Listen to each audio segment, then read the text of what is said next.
Heart of a New Middle East beats on I24 News.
Welcome, you're watching Middle East Now on I24 News. Our headlines this hour. Hezbollah chief Hassan Nasrallah says he's met his goal of exhausting Israel and will cease attacks if Hamas agrees to a ceasefire in Gaza. The head of US intelligence says Iran has been stoking and funding anti-Israel protests in the United States in order to sow social discord. And 3 Afghan women will take part in the Paris Olympic Games following a special invitation from the IOC. First, the IDF is not treading water in Gaza, but keeping up the pressure on Hamas as hostage talks continue. That's the assessment of the IDF's Chief of Staff, Herzi Halevi, who met with troops in Gaza, while the US envoy Brett McGurk spoke with the Prime Minister and Defence Minister in Jerusalem. Prime Minister Netanyahu reiterating his red lines in any deal with Hamas, including preventing weapons from being smuggled into Gaza from Egypt and preventing the return of thousands of armed terrorists to the north of the Gaza Strip. Let's take a quick listen to the Defence Minister Yoav Gallant speaking a short while ago about the IDF's achievements in Gaza so far. We have eliminated or wounded 60% of the Hamas terrorists. We have disbanded 24 battalions, or the vast majority of them. We have returned half of the hostages, and we are determined to retrieve the rest. And all of us, the security establishment and myself heading it, are determined to achieve the goals of the war and complete them. Well, with me in the studio this hour, Ben Dror Yemeni is a senior journalist at Yediot Ahronot Daily. Good to have you with us, Ben Dror. So the Prime Minister once again outlining these red lines that he has, including, most importantly, he says that Hamas must not be able to rearm. Do you think we're seeing some change on that issue in the talks? Well, I think that the main point, the main principle that he declared, which is contrary to what President Biden said, is that the war will not, that the war can continue, when Biden said that the war will not continue. This is the main principle. Now, something is happening behind the scenes. I mean, first of all, the Americans told us, and rightly so, don't listen to what they say publicly, because something else is happening inside the rooms. Don't listen to what the Americans are saying publicly? The Americans said it. The Americans. They said, look, because there is a progress inside the rooms when they are negotiating. So what they declare and what is happening is not the same. That's one.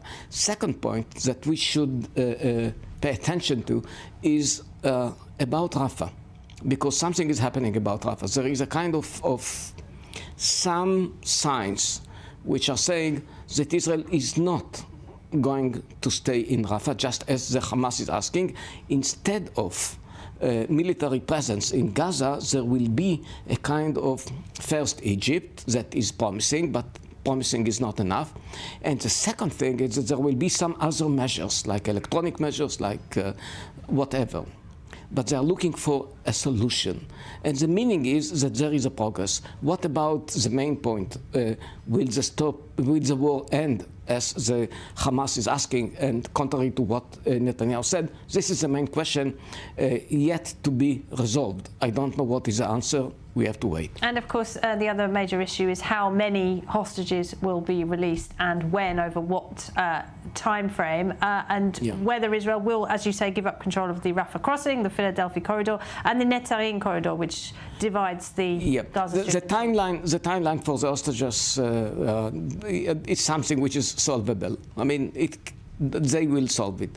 I mean, this is not the main point. The main point is the other things. Of course, speaking about how many and in what time the prisoners, the Hamas prisoners, the Palestinian prisoners from the Israeli prisons will be released, but this is not the main point. The main point is what will be after, what will be the day after. The main question is, the war will continue or will not continue. So will Hamas be allowed to regain power in Gaza? Yeah, there is a huge difference between gaining power and gaining arms. I mean, the main point, which is not only, it was not presented only by Israel. We have to remember that it was offered to Hamas once and again. No more, I mean, you don't want siege, you don't want blockade, fair enough. The international media, the quartet, the EU ministers, they said, disarm the Gaza Strip and there will be no more blockade. The Hamas refused time and again. We have to bear it in mind. What will be now, we don't know. And anyway, a promise of the Hamas, we will not arm again, is not going to. Nobody's going to take it seriously. Okay, Bedro Yemeni for now. Thank you. Well, to talk more about the military progress in Gaza, we're joined by Andrew Fox. He's a former officer in the British Army and a Defence and Disinformation Research Fellow at the Henry Jackson Society. Thank you for joining us, Andrew. And the IDF says it's applying different levels of military pressure on Hamas across the Gaza Strip. So we heard Herzi Halevi saying what's happening in Rafah is different to what's happening in Gaza City and so forth. What do you make of this? It's very clear the IDF have an operational design, and it's worked very similarly throughout the three kind of key conurbations within Gaza itself, so Gaza City, Khan Yunis, and Rafah. And the design seems to be they sweep through those areas, destroy what they can, use what intelligence they have to take the fight to Hamas as and when they identify themselves. And once they've destroyed every piece of infrastructure and killed as many of Hamas's fighters as they can, they move on to the next area. And that's been completed in Gaza City and Khan Yunis, and it's still ongoing in Rafah. But the next phase, and we're seeing the first two cities in the second phase, with Rafah still in the first phase, is they conduct intelligence-driven operations. So as and when it becomes clear that Hamas are collaborating in a certain area, or when they identify targets, then the IDF goes back in force and hits them. And we've seen two really clear operations of that. First of all, the second Al-Shifa operation, and secondly, the hostage rescue. And what it shows really clearly is that the IDF have almost complete freedom of movement within the Gaza Strip generally, outside of Rafah. And it's an operational design that makes perfect sense to me because it degrades Hamas continually. And obviously, having seized the Philadelphia corridor, that has put a significant squeeze on Hamas in terms of resupply.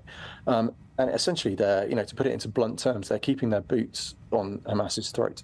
And we just heard from the defence minister saying that Israel has destroyed or degraded 60% of the Hamas fighters. Are you surprised by that number? Did you expect it to be more 9 months in? No, that's about right. I mean, I've done my own independent assessments in the last week. Actually, you can check my social media for it if you don't believe me. But I would roughly tally with that. I thought it might be slightly more, but actually, if we look at military terminology. When you're planning a mission, you attach a mission verb to it. Now, Netanyahu's political rhetoric has been destroy, and I don't think that in military terms that was ever realistic. Then you're not going to completely wipe out Hamas, but we can say defeat means degrading to 50 to 69% of fighting power, and Israel, I think, collaborated by my own research, has gone beyond that. So I think it's actually been a very successful mission in terms of simply degrading Hamas's fighting capability. Now, one of the elements working very strongly against Israel, of course, has been international pressure on it to stop the war against Hamas. Now that there has been a drop in civilian casualties and there has been an easing of the aid situation, are you seeing some relief when it comes to that international pressure? Yeah, I mean, I think there was an initial sort of horrified global reaction at the first onslaught into Gaza City. I think with a sort of realistic military head-on, that looks what we would call the break-in in military terms. You know, you have to find some way to get your troops into the city, and Israel did that with a mass air campaign. Unfortunately, people aren't used to seeing this stuff, and it is horrific. You know, when buildings are getting dropped, when civilian collateral damage is occurring, that is a naturally horrifying reaction, and I think that's what kind of galvanized world opinion, coupled with a really powerful disinformation campaign about genocide and all this nonsense. And I think as time has gone on and the situation has developed and the casualty figures have plateaued, we've seen humanitarian efforts not only to get aid in, but also to shift people out of harm's way. And whilst, you know, being moved into a humanitarian camp from your home is clearly a deeply unpleasant experience, it's better than being there when the IDF come in to fight Hamas, who are using your home as a fighting position. I think with the development of all these situations, I think the national media and also political rhetoric has very much calmed down over the last few months as people come to terms with what they're seeing is actually just what war looks like and nothing more sinister or evil than that. And what about videos that are coming from inside Gaza? Because we have seen some very disturbing images of Gazans, of civilians being targeted, beaten, humiliated by Hamas terrorists. Are we seeing people turn against Hamas in large numbers inside Gaza, do you think, and can that make a difference? I think yes and no. I mean, we've seen Hamas behaving appallingly towards the citizens of Gaza from the very beginning of the operation, even when the humanitarian corridors were open. Videos were out there of Hamas, you know, forcibly stopping people from leaving their homes. As we know, their entire strategy is designed around maximizing civilian casualties. The difference now, I think, is that because there is food in Gaza and people know there is, that's a powerful motivator to start trying to make sure their families aren't starving. Of course, it suits Hamas to have starving Gazans. It gives them yet more ammunition to try and bash Israel with. And it's quite understandable that Gazans are fighting back against that, and they're getting reprisals from Hamas as a result. But I think this is indicative of why there is a much better chance of a ceasefire than we've seen at any point in the last 9 months, because with the Philadelphia corridor seized, Hamas have not only had huge attrition on their numbers of fighters, but also their resupply is now a real issue. And couple that with the fact that the people of Gaza may start to turn against them in even greater numbers, and Hamas's tenuous grip on power looks slightly loosened. And clearly, as well as degrading in Israel on the international scale, their other key strategic goal for this operation is to remain in power. So when we're looking at factors that really affect Hamas's chances of staying in power, I think that will make them far more willing to bend some of the red lines that they've set in their own negotiations about permanent ceasefires and about permanent IDF withdrawals. Andrew Fox, we appreciate it. Thank you very much. Thank you very much. Well, as hostage talks and the fighting in Gaza continue, the ruling coalition here is under increasing pressure, most recently because of a rift between the ultra-Orthodox parties who oppose military conscription for religious men and the far-right Otzma Yehudit party of Itamar Ben-Gvir. Our Emma Siegel has this report. One day after Public Security Minister Itamar Ben-Gvir torpedoed a coalition bill, the ultra-Orthodox Shas party, which walked out of the Knesset in protest, has said it will return to vote with the coalition. After calling hardliner Ben-Gvir an inflated balloon only a day before, the party released a much calmer statement on Wednesday, while still taking aim at the minister. Astonishingly, National Security Minister Itamar Ben-Gvir chose to overturn the law and create an unnecessary rift in the right during a war due to political considerations. As such, Shas shows responsibility and will not create a crisis at this moment that may harm the national efforts for a hostage deal, and therefore will vote together with the coalition. But while the Shas party seems to have decided to put aside the coalition arguments, Ben-Gvir doubled down on his stance, saying that his presence in a war cabinet is essential, and he will continue to, quote, disrupt the work of the coalition until his goal is achieved. The dispute is rattling the coalition, as Culture and Sports Minister Miki Zohar noted in an interview with the I24 News Hebrew channel. The Knesset now is in a complex situation. We can see a situation that's not good. We're unable to pass many things. There are plenty of crises within the coalition. I said, coalitions don't fall apart, they dissolve. It's generally a long process, which in the end leads to the dismantling of the coalition. And this thing is something we're seeing before our eyes. Unfortunately, because of the irresponsible behavior of some coalition members. I tell you, if in the end we find ourselves dragged or going to elections in this period, we will be harming the security of the country. We will be harming the future of the country. As relations between the parties continue to crumble, only time will tell if its members will listen to the pleas of their coalition partners, or if Israelis will find themselves heading to early elections. According to an I24 News poll, 42% of the public want elections now, as opposed to a combined total of 58% who don't, at least not now. Well, Bendra Yemeni is with me in the studio. So is this coalition on the brink of collapse? Yeah, there are many cracks. I mean, we see it, we feel it. Generally speaking, in Israel, it's not that the opposition can harm the coalition. It's always the coalition which is harming itself. We saw it in the last term of the last coalition, and we might see it all again. We might see it all again because we see the differences. And we saw what happened to the defense minister, Yoav Gallant, when he addressed the Knesset. When he was attacked. By who he was attacked? He was attacked by his own party members, like if he's a member of the opposition. So we see something which is going on. There are some huge differences between some members of the coalition. It's not only Yoav Gallant, it's also some other problems. Look what they are arguing about. They are arguing about more budget to some coalition members. I mean, that's the main right, because story. Some departments have been cut and others haven't, and some people have criticised the choice of departments to cut. No, but now when we know that we need a lot of cuts in the budget, in the national budget, now you are speaking about what? More budget to what? To what purpose? I mean, what are you doing? What are you doing? And where is the money going then? We know where the money is going. We have Minister Orit Stokes saying it's a miracle. Why? Because we receive money to build more settlements. For what? I mean, this is what we need now. This is what we need in the middle of the war. No, we don't need it. What about what MK Miki Zohar said? He's also a member of the coalition government. He said that dragging the country, as he called it, to elections right now would endanger the security of Israel. No, I disagree with him. I disagree with him because right now, when we have almost a majority which is looking for a new election, because as we know, so many people do not trust this coalition. They do not trust this kind of government. So we need coalition in order to empower Israel, not in order to make Israel weaker, just the opposite.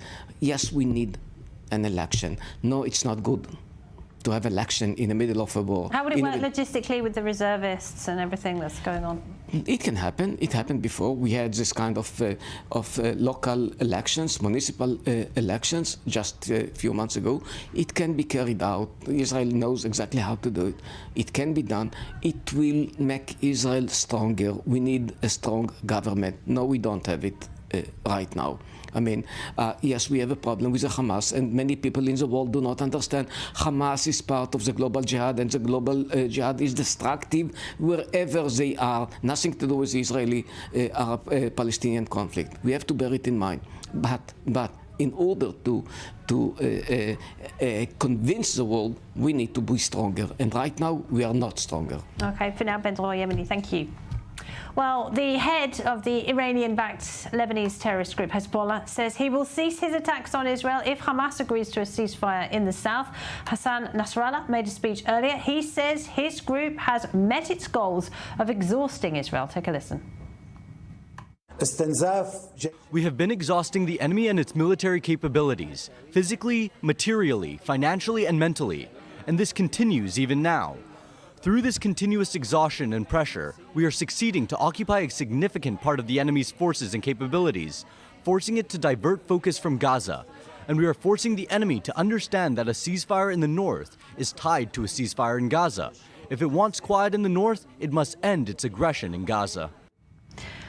And a married couple were killed while they were driving in their car in the Golan Heights yesterday after a barrage of rocket fire by Hezbollah. Noah and Nir Baranes leave behind 3 children. They are being buried this afternoon in the central city of Netanya. Well, we can go now to the north of Israel. We're joined by our correspondent, Robert Swift. And Rob, let's go back to Nasrallah's comments then. He says he's met his goal, he's exhausted Israel, he's done his part and is now ready to end the fighting. Is this a way of him kind of getting a ladder to step down? I wouldn't say that, because what he's saying is pretty consistent with what he's said in many of his previous speeches that he's made throughout the war. Hezbollah's position has always been that when the fighting in Gaza stops, the fighting in the north will end. Now, on this, they're counting on Israel avoiding launching a larger-scale military operation, a scenario which is definitely still a possibility if that's the way that Israel chooses to play this. But there's a lot of reason for both sides to talk big, but to act gently. And one other thing I'd say with regards to this, and with Nasrallah making bold statements about the achievements that him and his organisation have made, is the fact that if you were to just look at the casualties that have been caused on both sides, while there have been Israeli civilians killed and there have been IDF casualties, the casualties to Hezbollah are far higher. So in a way, Nasrallah has to talk up his organisation's achievement due to the asymmetry of the conflict between the two opposing sides. And on that note, it is very dangerous in the north. A couple, a mum and a dad, were driving in their car yesterday in the Golan near to the Kibbutz where they lived, and they were killed in a Hezbollah rocket attack. They're being buried today in Netanya.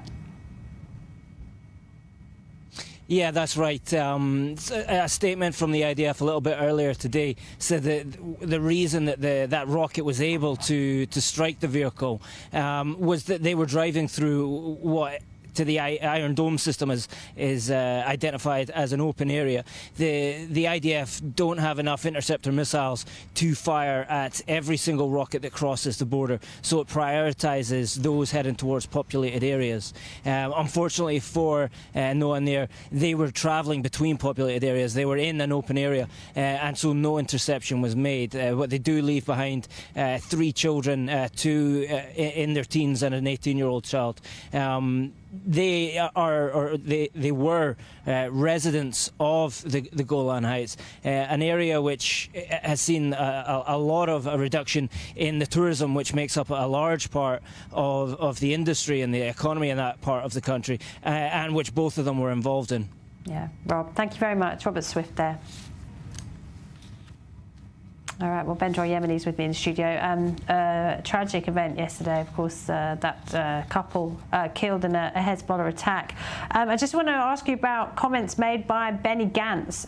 He says that when he was a member of the war cabinet, he urged Prime Minister Netanyahu to get the IDF to focus on Hezbollah as early as March, and he says he was ignored. What do you make of his position?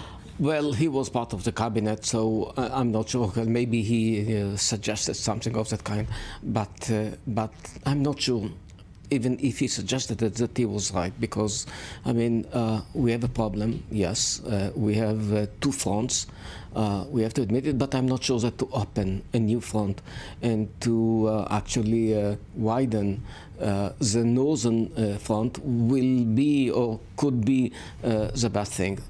So there are many factors that we are not familiar with. So I cannot tell you that what Benny Gantz said was the best thing to do. I mean, to expand the war in the north. Maybe we will need it, but the main problem is and was Iran. We know it, and we have to prepare ourselves to this kind of, in one way or another, to deal with the real problem. This is the head of the snake we cannot ignore it anymore. If the problem will not be tomorrow, but when you say we, do you mean Israel or the United States? No. By the way, I don't think it's only Israel. We just heard in the news what is happening in the United States, what they are doing.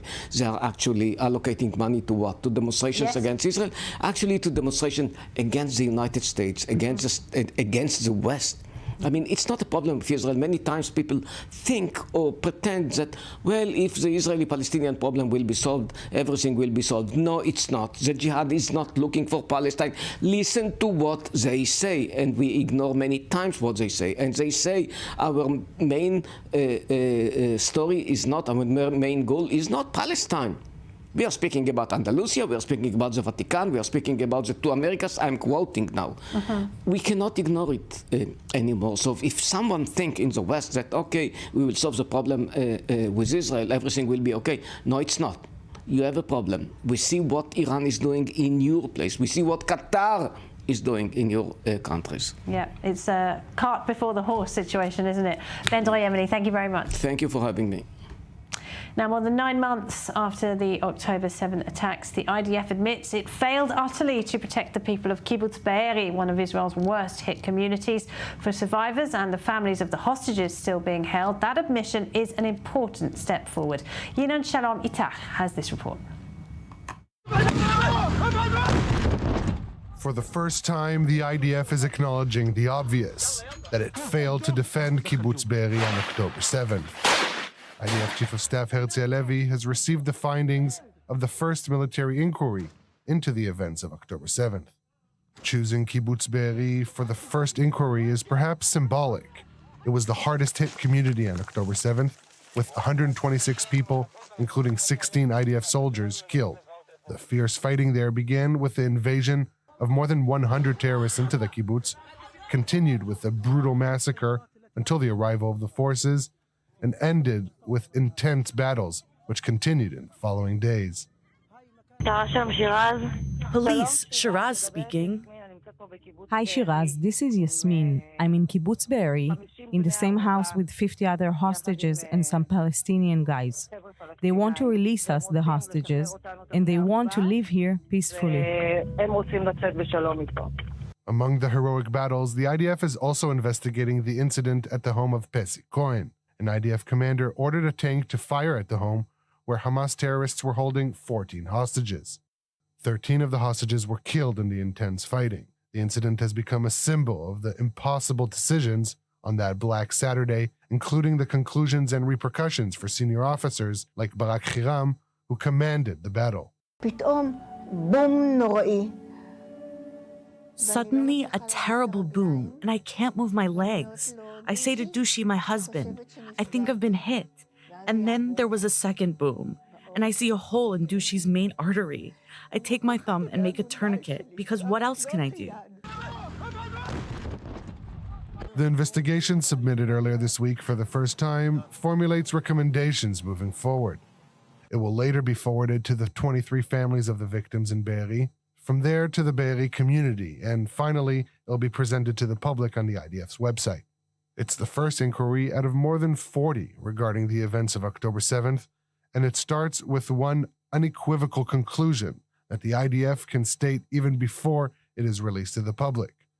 We failed to defend Kibbutz Beeri on October 7th. The people of Kibbutz Beeri need to get answers. They need to hear exactly what happened that day.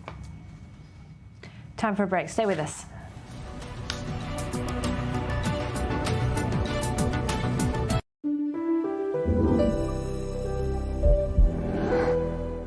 I have been recognized as a COPD patient for the past 20 years. As a children's artist, it was really difficult for me to go on stage and to hop and dance. I couldn't breathe. I felt like I was missing oxygen. Today with the device, I feel like I was reborn. I was at the doctor's office. He sent me to do a test, and of course, I'm not sick anymore. I feel like I can hop, dance, breath, and I work almost every day, so it requires me a lot of strength. I feel my life were saved thanks to this device.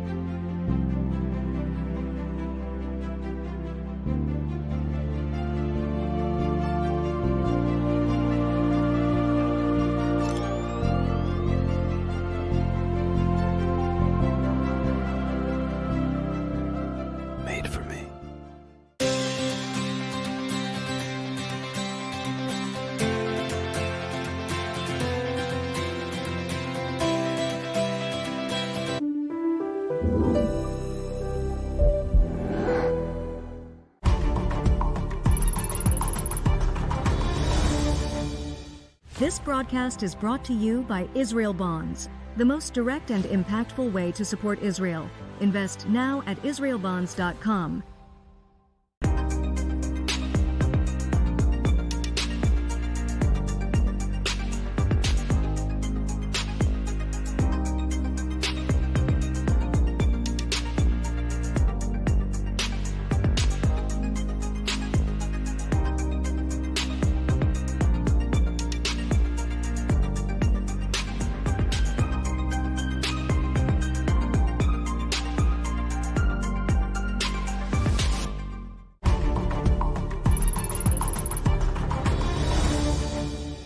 This broadcast is brought to you by Israel Bonds, the most direct and impactful way to support Israel.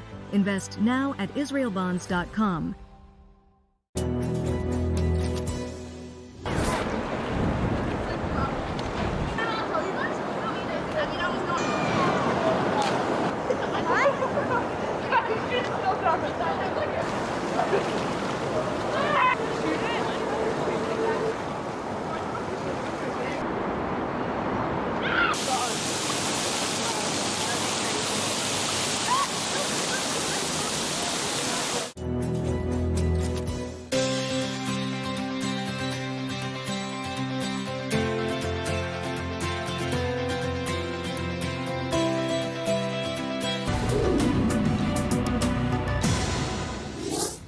Welcome back. Now, with Israel engaged in a multi-front war and the United States in the midst of a crucial election campaign, the Iranians are taking advantage of the distractions to advance its military project. Asaf Gibor has this update on the Iranian arms race.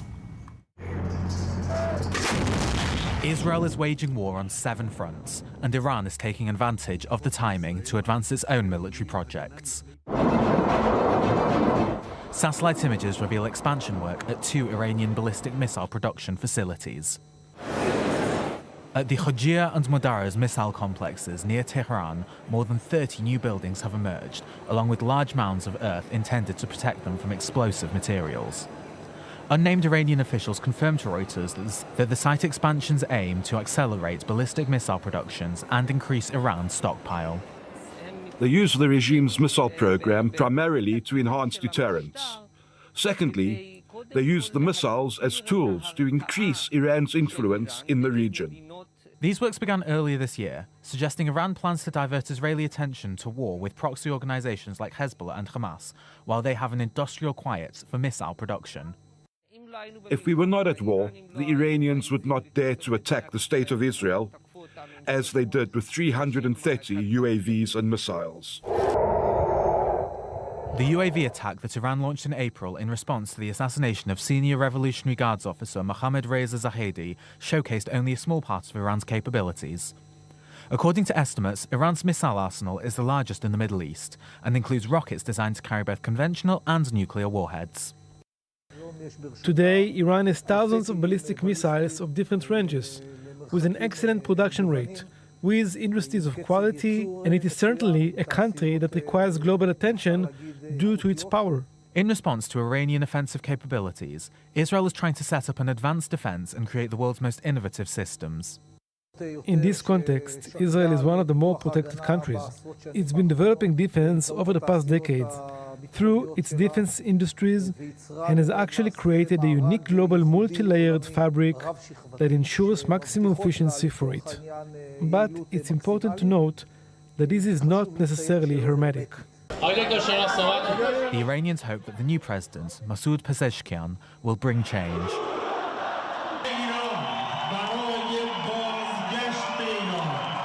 Everyone in Iran wants a strong country, a country that can deter its enemies. There's a lot of opposition to the regime's policies. Many people in Iran believe this regime creates enemies for Iran instead of focusing on oil, gas, and exports for the Iranian people. Can President Pezeshkian change the regime's policy? That depends on Ayatollah Khamenei.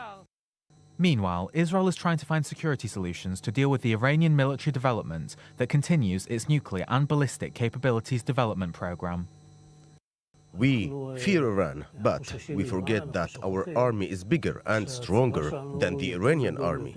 Iran is very far from here and is becoming stronger, partly out of fear of us.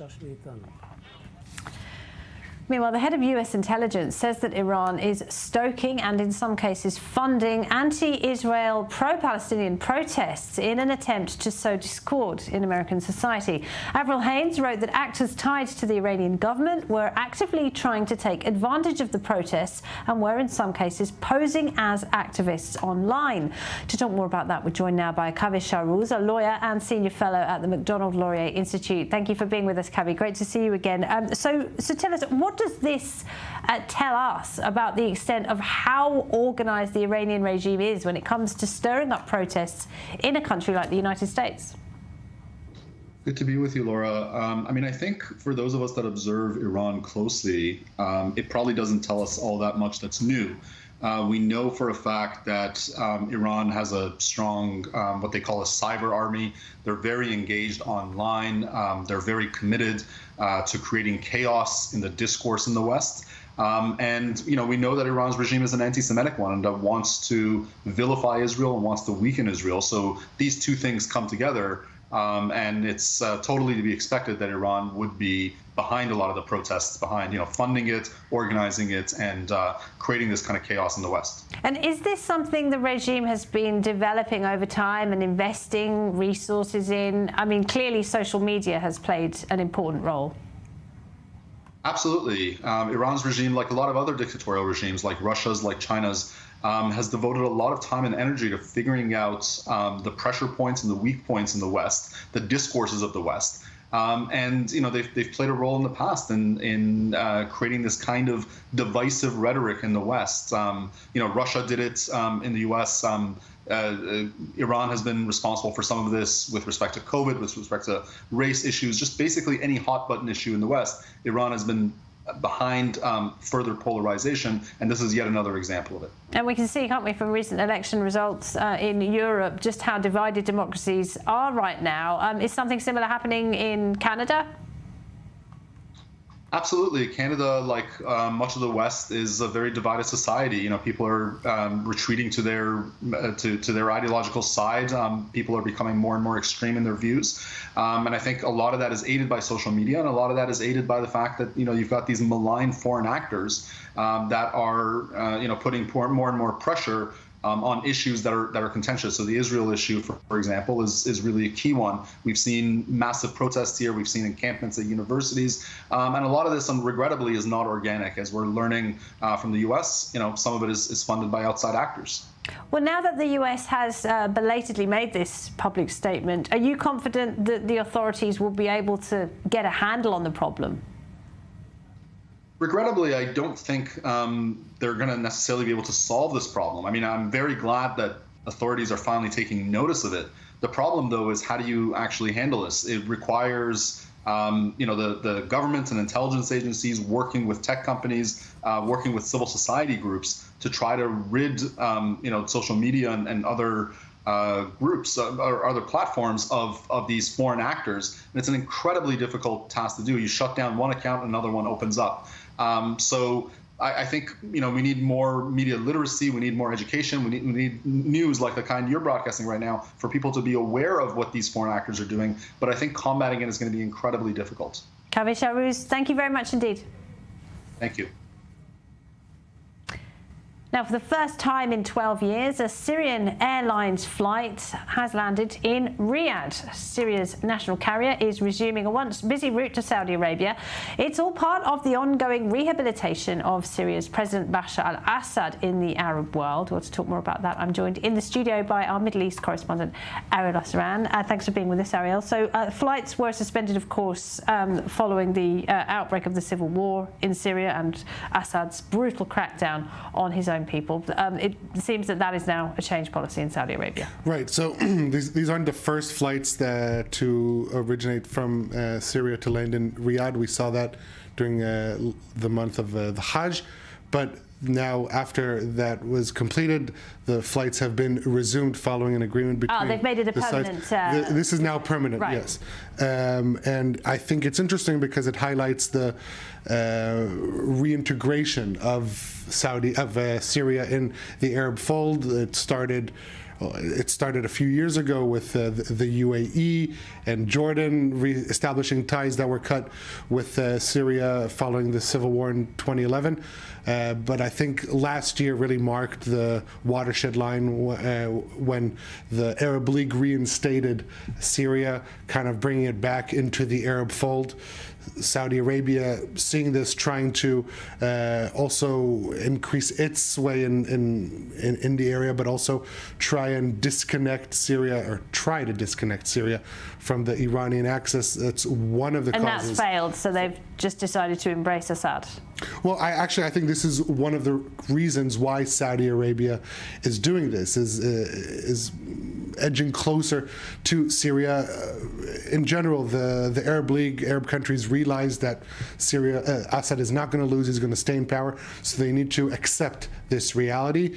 And as far as Saudi Arabia is concerned, they also don't want to see Syria continue going down the line of the Iranian axis. But in general, they're seeing that the criticism from the US for reestablishing ties with Saudi Arabia, that is no longer an issue. And so Saudi Arabia in recent months and years championing a more diplomatic-centered policy. We can see that with the rapprochement with Iran. That was perhaps the biggest diplomatic shift of the decade in the Middle East. And so following that, we're seeing Saudi Arabia and Syria edging closer together, but that doesn't mean that they're like-minded in terms of their national security interests, but rather this is more of trying to kind of establish this broad Arab cooperation in an attempt to use that to pressure, influence Syria away from the Iran axis. And it might hit a roadblock, this new friendship, because there are big problems, aren't they? Namely, Syria is basically a narco state today. It produces this amphetamine called Captagon,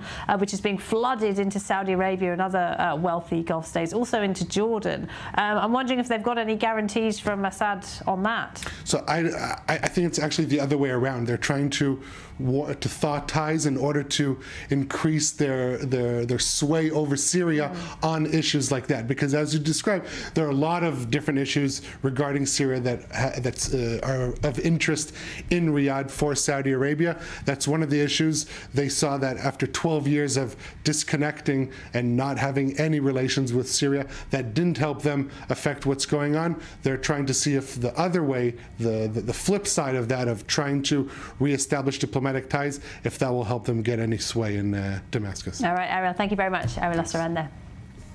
Now, 6 Afghan athletes, 3 of them women, have been invited to take part in the Paris Olympic Games later this month. The Taliban responded by congratulating the 3 men. The 6 will compete under the old Afghan flag and not the Taliban standard. Well, for more, we're joined by Mariam Wardak. She's the founder of the NGO Her Afghanistan. Thank you very much indeed for being with us, Mariam.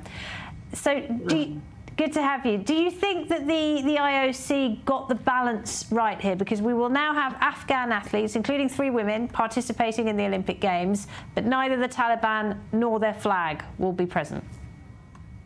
Well, to allow Afghan athletes to compete under the old Afghan flag, I think is, rather than the Afghan Taliban's flag, is a balanced approach.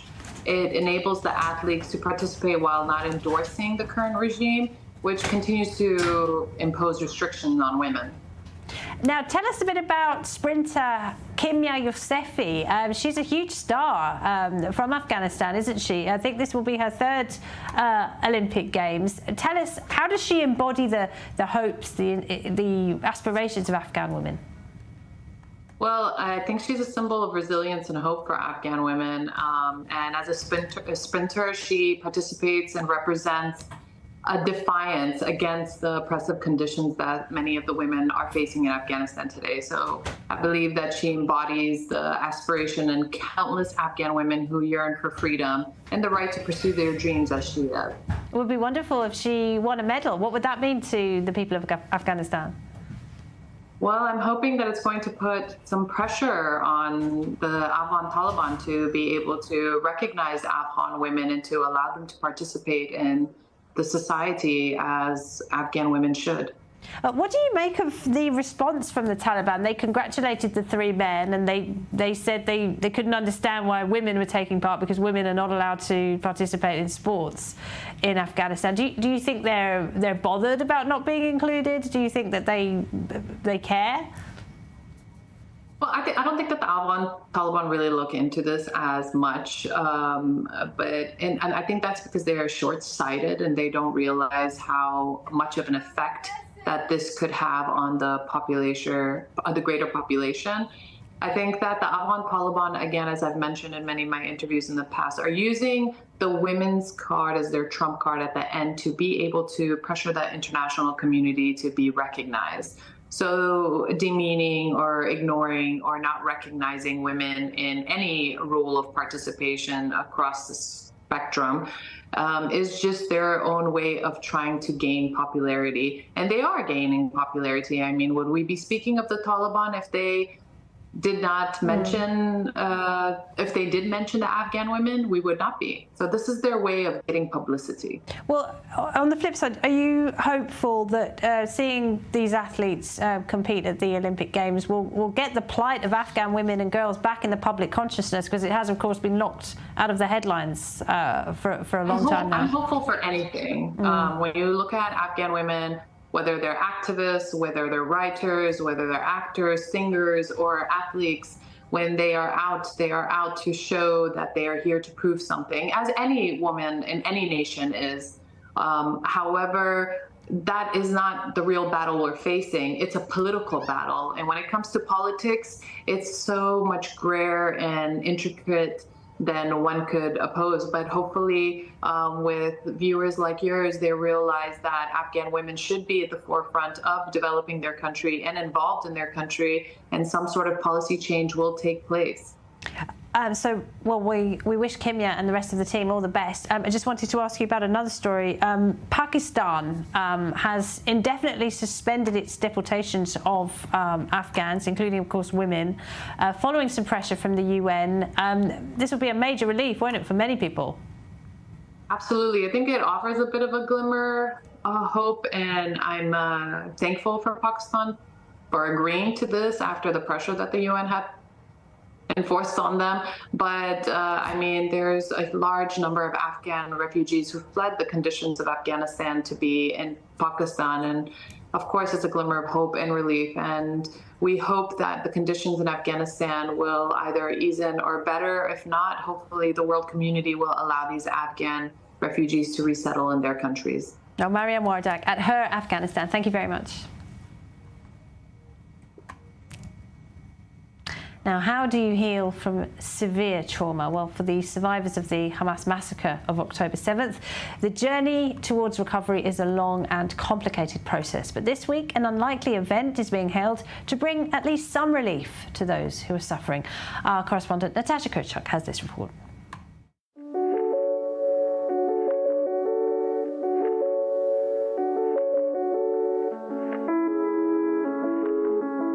I asked from him to do something for me with a strong animal and a skull. I am the strong animal, and the skull is something inside me. What happened to me in the 7th of October has made me stronger. I never come back to be the same what I did before, but I can be better. And I get my present, Josh, because he's like me. Yeah, my present too. He looks tough, but he's like a baby bird inside. This is a present for you, but it's also a great privilege for me. So. Thank you. This is Aviv Cohen. He's one of dozens of survivors of Hamas's attacks on southern Israel on October 7th that have shown up in this office space today. This isn't a professional tattoo shop, but these survivors are here to get free tattoos from some of the world's most famous artists who have flown to Israel from across the world to volunteer their skills. Just knowing what happened on October 7th, there was no way that I could not come. You know, in America, there's absolutely no outlet in the media that will ever show like the reality of what happened in Israel on October October 7th. Just needed to kind of put my eyes on the situation myself. Joshua Palmer is a famous tattoo artist from California. He's not Jewish. In fact, this is his first time in Israel, like many of the artists that are here today. And he says the trip has already changed his life. Once we got here to Israel, we went down south. We went to the Kibbutzim, went to the Nova grounds, and I mean, it's terrible. Anybody that doesn't agree with how terrible that was and how much right Israel has to do whatever they need to do to bring these people home, they're either insane or they're misinformed. This is my brother, Guy Gilboa Dalal. He's 23 years old now. He turned 23 years old 1 month ago, western Gaza. Gal Gilboa Dalal was at the Nova Music Festival with his little brother Guy on October 7th. When Hamas terrorists infiltrated the party, the two got separated. Gal ran and hid for hours, but Guy got brutally kidnapped by gunmen. He's now been in captivity in the Gaza Strip for over 276 days. I did a tattoo of the cherry blossom because my brother, he was kidnapped from the Nova Festival. He always wanted to go to Japan to see the cherry blossom. He was actually supposed to be there on April, but as you probably know, he's still in Gaza, so I hope he will see it next April. After what I've gone through, I felt that I need to put it on me in a way that will remind me not just the bad things, but also the good things and the hope that I still have. This week, around 150 survivors of October 7th are getting tattoos thanks to the organization Healing Inc., which has been putting together events like this for almost a decade. Healing Inc. has been in Israel every year since 2016. Healing Inc. covers the scars of terror survivors, those injured in combat, families of victims, and the captive to help them reclaim their bodies and continue to heal both physically and emotionally. We really allow individuals agency over themselves again. What happened to them was visited upon them. Their pain was inflicted by others.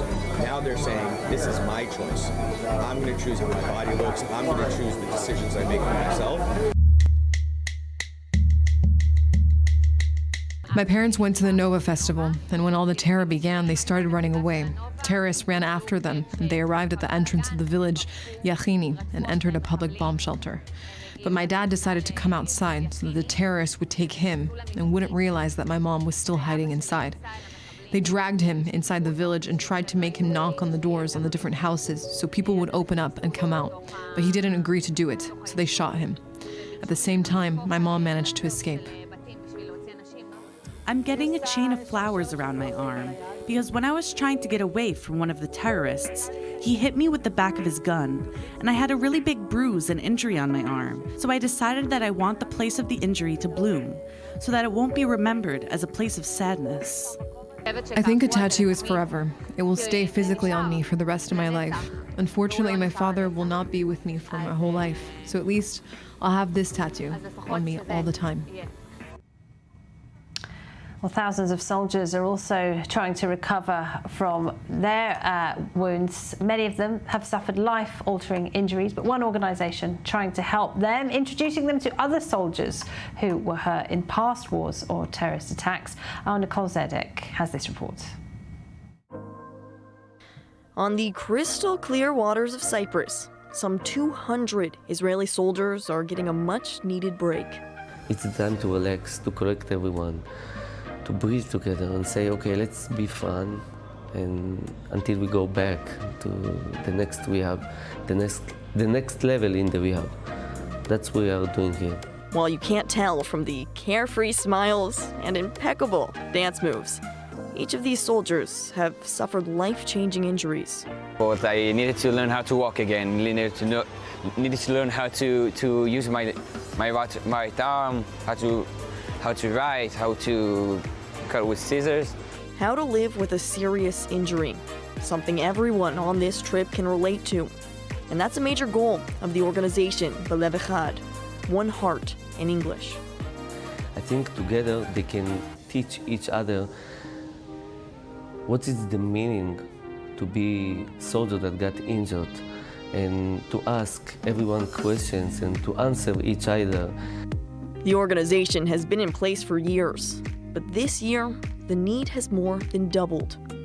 Before 7 October, we was 418. Today we are 1,015, and it's not stopping.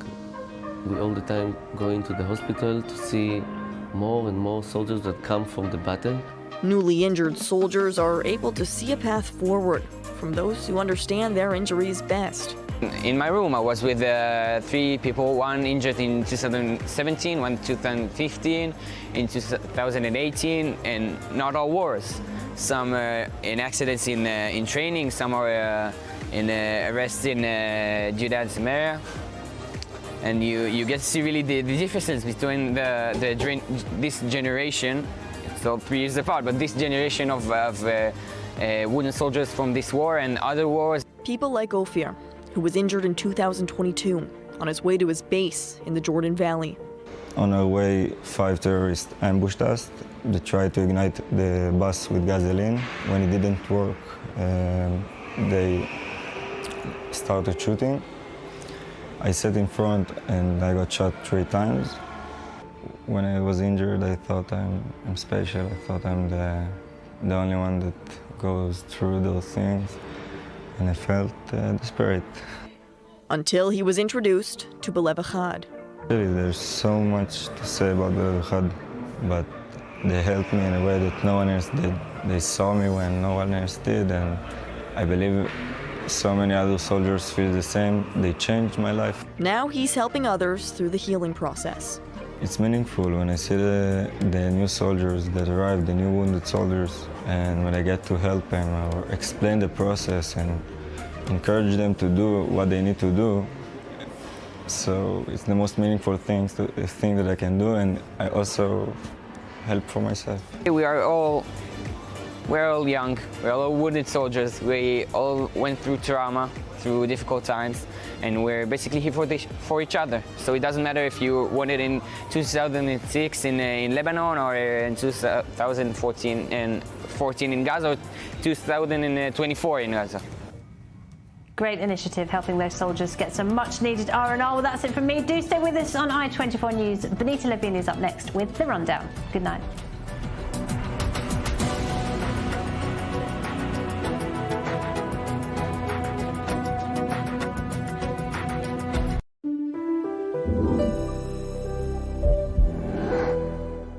My son suffered from many rashes in different parts of his body. It would be in his armpits, behind the knees, in his elbows. Since we started using the Z Medicare device, the fan, we found that the rashes started curing very quickly. The rashes are gone. He no longer suffers from the rashes. His skin is strong, his skin is smooth, he doesn't have rashes. The rashes no longer cause bleeding like they used to. There's just no more rashes, and we're so happy to have found this device. It's amazing.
A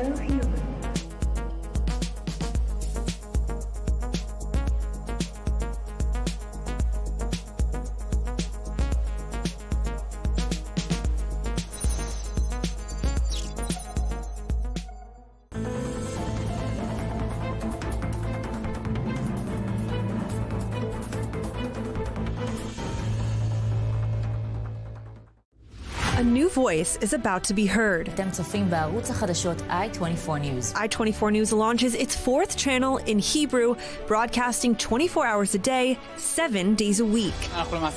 ותיעדו את הטבח. I24 News in Hebrew brings its international success for the past 10 years to Israel.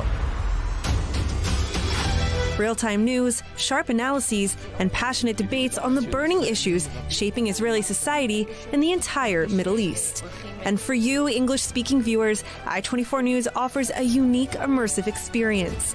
Every day until 11 a.m. EST, Hebrew programs will be broadcast live with English subtitles. And from 11 a.m. EST, back to your favorite shows in English. More than ever, the heart of a new Middle East beats on I24 News.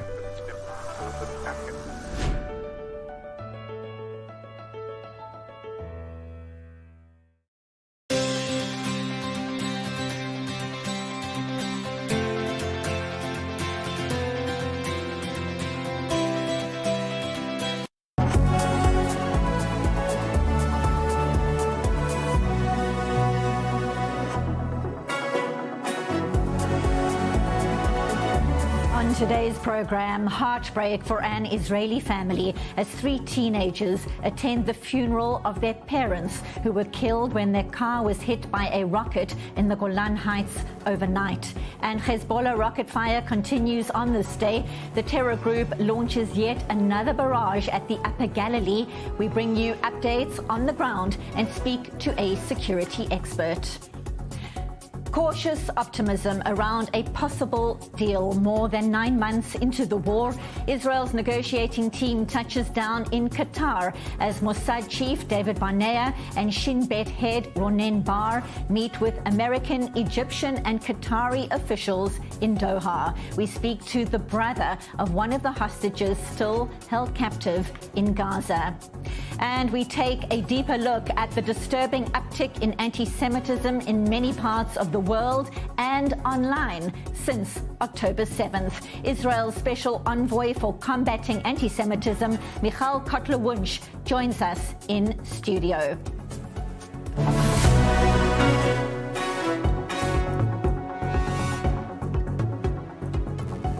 This is the rundown on I24 News. I'm Benisa Levine. How is Israel likely to respond to the ongoing Hezbollah rocket fire aimed at northern Israel?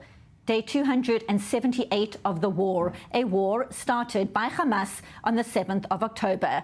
And the terror group in southern Lebanon continues showing its solidarity with the terror group in Gaza. And there is no sign of that rocket fire letting up. Another major barrage launched at the Upper Galilee on this day. And in a devastating development overnight, 2 civilians were killed by Hezbollah fire in the Golan Heights when a rocket hit their car. A short while ago, Noah and Nir Baranez were laid to rest in Netanya. The couple from Kibbutz Ortal were both aged 46. They are survived by their 3 teenage children. And Hezbollah chief Hassan Nasrallah is today outlining their strategy during a memorial ceremony for one of the terror group's commanders, describing how they are forcing Israel to divert its forces from the war in Gaza. Take a listen. We have been exhausting the enemy and its military capabilities, physically, materially, financially, and mentally. And this continues even now.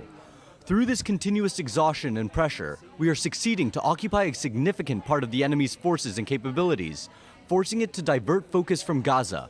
And we are forcing the enemy to understand that a ceasefire in the north is tied to a ceasefire in Gaza. If it wants quiet in the north, it must end its aggression in Gaza. So for more, Middle East correspondent Ariel Osaran is here in studio. And Hassan Nasrallah there, the Hezbollah chief, has a very clear strategy. We heard him outlining it now. Talk to us through his main takeaways. Basically, Nasrallah reiterating the stance of Hezbollah, saying that if there's a ceasefire in Gaza, there will be a ceasefire in Lebanon with Hezbollah.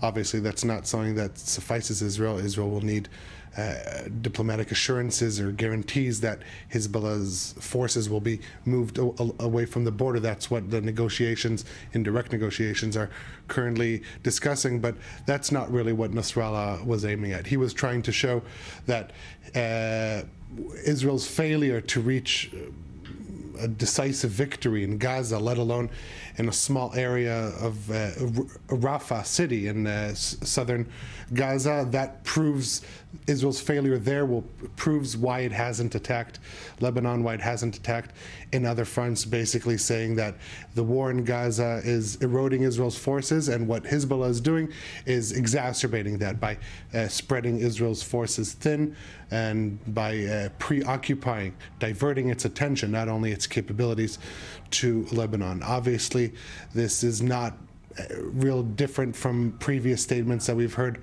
from Nasrallah, but I think it was interesting that first he's reiterating the claim that a ceasefire in Gaza will lead to a ceasefire in Lebanon. He says what Hamas agrees to, we will agree to, but he said that in the absence of a ceasefire in Gaza, the fighting originating from southern Lebanon, from Hezbollah, that will continue. So where does that leave Israel in terms of its response right now? As we said earlier on in the broadcast, a mother and father killed by rocket fire overnight. 3 teenagers right now are at the funeral ceremony for their parents. Israel can't sustain and allow that Hezbollah is able to target civilians in the country. What is it going to do?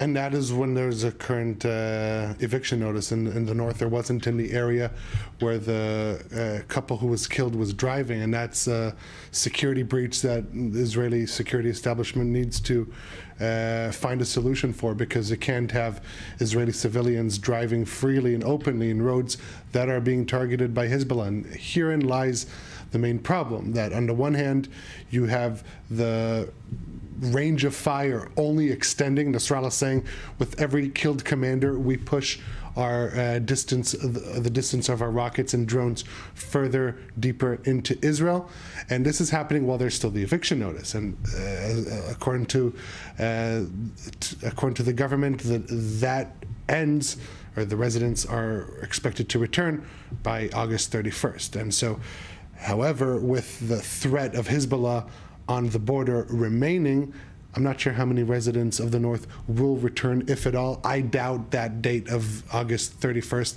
is going to stay in place. I expect that to be pushed forward. But again, Nasrallah is presenting a clear equation. He says, end of the war in Gaza will mean an end of the war for us. But the question is, can Israel accept that situation? I'm not sure that even if the government does, I'm more than certain that the residents of the north are not willing to accept that. Certainly is a concerning situation. We're going to speak to a security expert about exactly that in a short while. But first, let's check out what's happening on the ground at the moment. We go live to correspondent Robert Swift. He joins us from northern Israel. And Rob, we're talking about this heartbreaking situation, to think that 3 teenagers are attending their parents' funeral as we speak, civilians driving in their car overnight when that Hezbollah rocket hit. And then today, of course, another barrage of rockets. So what is the latest on the ground? What can you tell us? That's right. So beyond the barrage of up to 20 rockets earlier in the day, which you mentioned, just in the last few minutes, there's been another rocket alert, this time from Shtula, which is a community right on the border in about the central area of the Lebanese-Israeli border. This is a community which is frequently targeted by anti-tank missiles due to its proximity to the Lebanese territory. At the minute, no reports of damage or casualties there, but Shtula, like many of the communities along that part of the border, as well as here, is one of the many evacuated communities. Thank you so much. For now, that's our correspondent Robert Swift, live from northern Israel. More to come from Rob, of course, in the coming hours. And now, for more, we welcome political and military analyst, Major in the Reserves, Elliot Chodoff. Thank you so much for your time. We've been talking here in studio about Hassan Nasrallah, how he is describing how Hezbollah is exhausting the IDF and its military capabilities, also saying if Israel wants quiet in the north, well, then it must end the war in Gaza. So what is your take on this message? First of all, Nasrallah is a master propagandist. Hezbollah is not overstretching the IDF.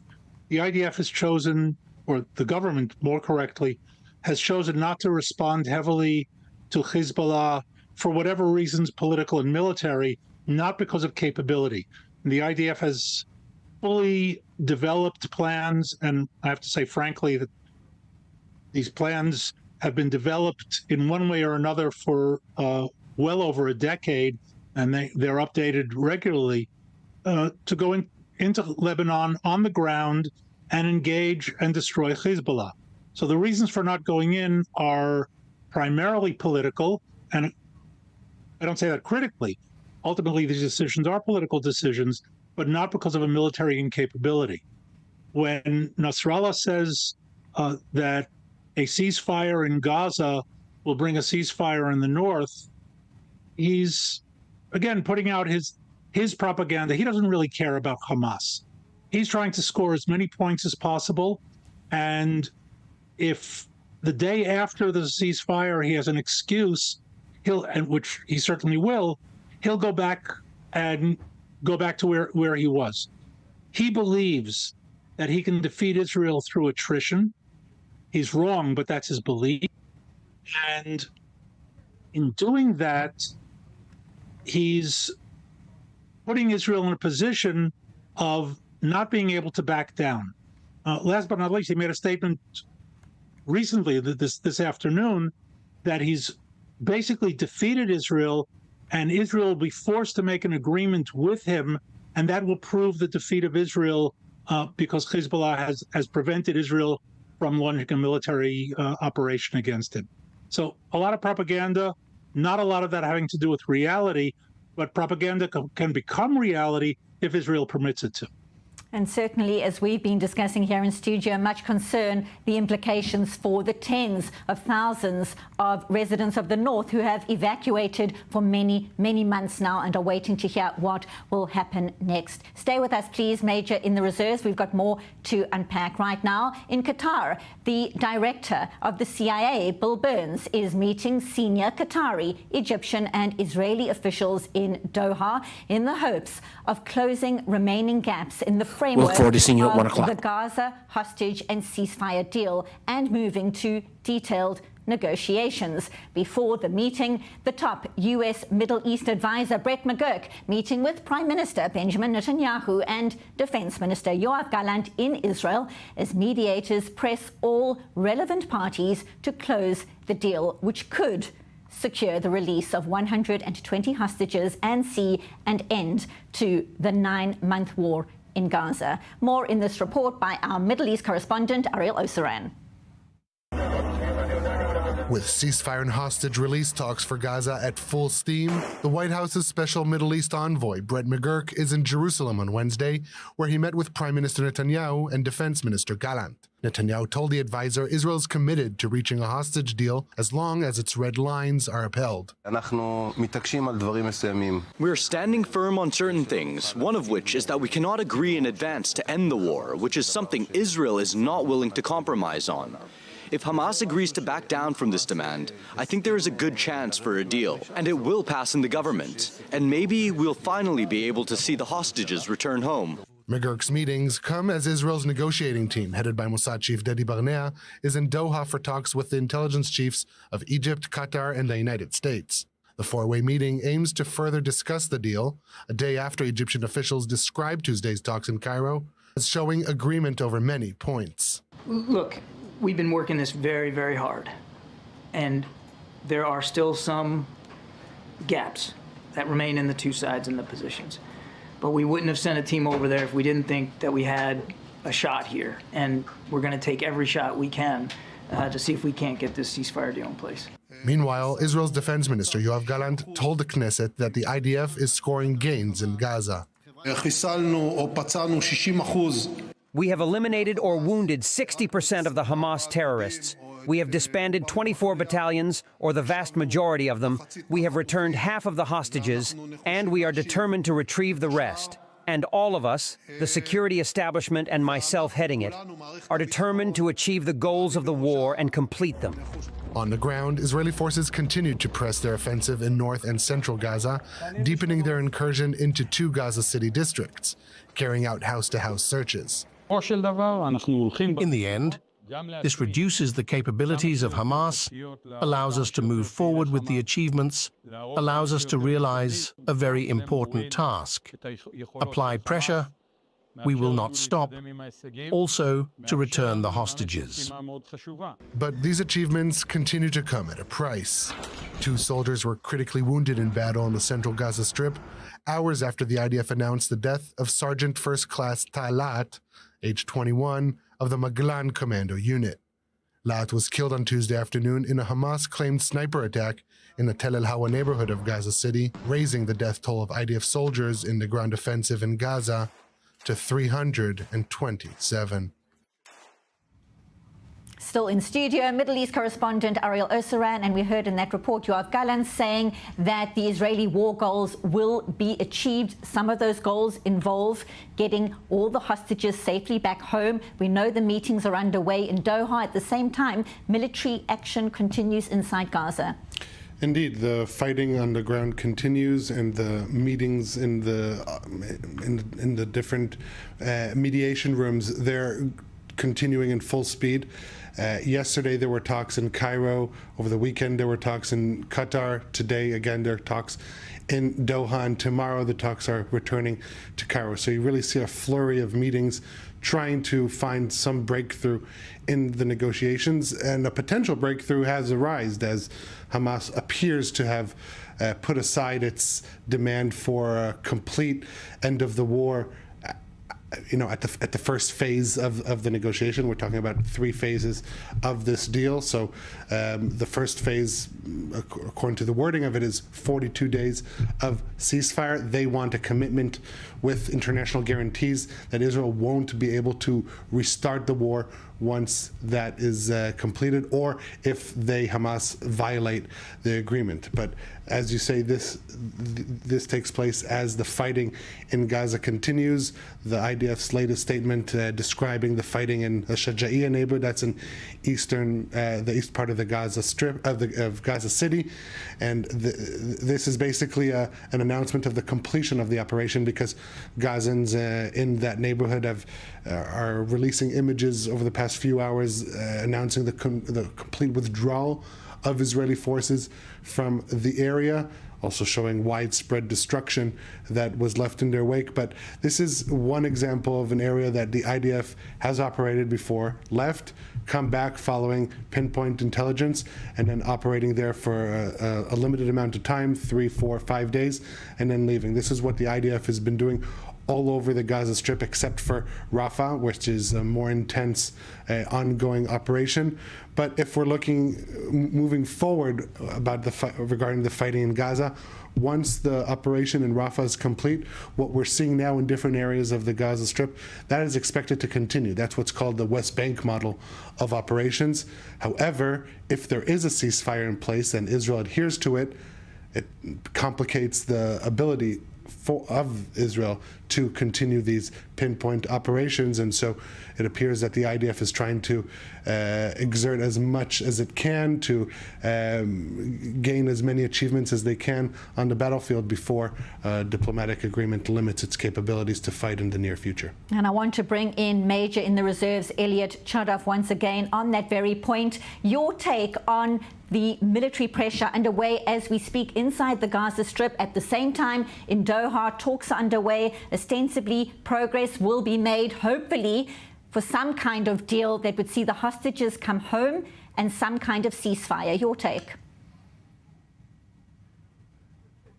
First of all, I think we need to clarify a point, and that is that Hamas doesn't want the war to end. Hamas sees the end of the war as the destruction of Israel. Hamas wants to see Israeli operations, and here I think Ariel put it very well and very clearly. The operations that would have to continue to degrade Hamas after the main phase, which is kind of winding down now in Rafah, are really what's critical. They would like to see that stopped, and that will be greatly complicated by a ceasefire. If a long-term ceasefire or a permanent ceasefire goes into effect, from the Hamas point of view, that's the end of the Israeli offensive operation against them, and that allows them to prepare for the next stage of the war. So now the question becomes how much military pressure that Israel is now putting on them. And let's be clear, military pressure is not about rescuing hostages with military operations. Right. It's putting enough pressure on Hamas to feel that they need to come to some term that will give them a break rather than be crushed as they're being done now. So it could work, but there could be a stage one, whether it'll go to stage two. I find it very difficult to believe that Hamas will ultimately agree to the return of all of the hostages because they're going to still want to keep something in their pocket for some time in the future. As they rebuild in the Strip, if they're not destroyed now, Israel's going to have to make that choice. And as Ariel mentioned before, as we're doing now on the West Bank, which is essentially a continuation of Operation Chomat Magen of 2002. We're 22 years into this operation. We're likely to be doing the same thing to some extent or another in Gaza, unless Hamas gets us to agree to let them rebuild. Always appreciate your insights. Many questions remain. Major in the reserves, Eliot Chodov, thank you as always for being with us on The Rundown. My pleasure. And now, for more reaction, we welcome Eli David, whose brother Eviatar David was abducted by Hamas on the 7th of October and is still being held captive inside Gaza. He joins us from Tel Aviv. Eli, thank you so much once again for joining us. Just unbearable to think about the past 9 months for you and for your family. Your brother Eviatar has been in captivity for 278 days now. Now, as we've been talking about here in studio, there is some cautious, and I stress cautious optimism around the talks underway in Doha. What are your thoughts? How are you feeling about this latest development in Qatar? Actually, I had like a dream, it was a secret, that my brother will come back in a military operation, that he will be rescued like the hostages were rescued a month ago. I didn't believe that a deal can actually happen and can actually bring Eviatar back. But after the operation, I understood that all the remaining hostages were taken to the tunnels. Like it's obvious. I mean, I don't have to be a genius to think so. It's really obvious to me, and so there is no other option. I mean, we have to release them only by a deal. There is no other option, unfortunately. Your dream is so heartbreaking, and I think the whole nation is dreaming that there will be the safe return of all the hostages right now. And we know the pressure is immense. Families of some of the hostages have set out on the first leg of a 4-day march from Tel Aviv to Jerusalem to call for a deal. What is your sense of the impact these marches are having on decision makers as these talks continue in Doha?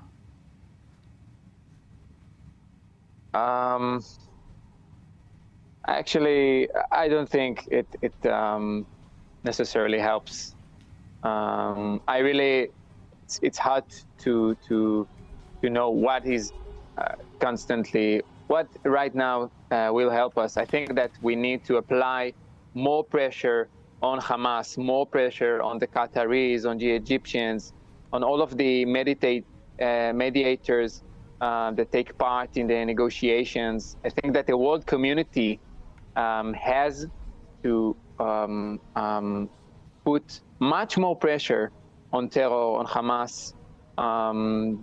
Right now, even President Biden is not willing to give up or put in risk his relations with the Qataris and the Egyptians and all the important players in that game.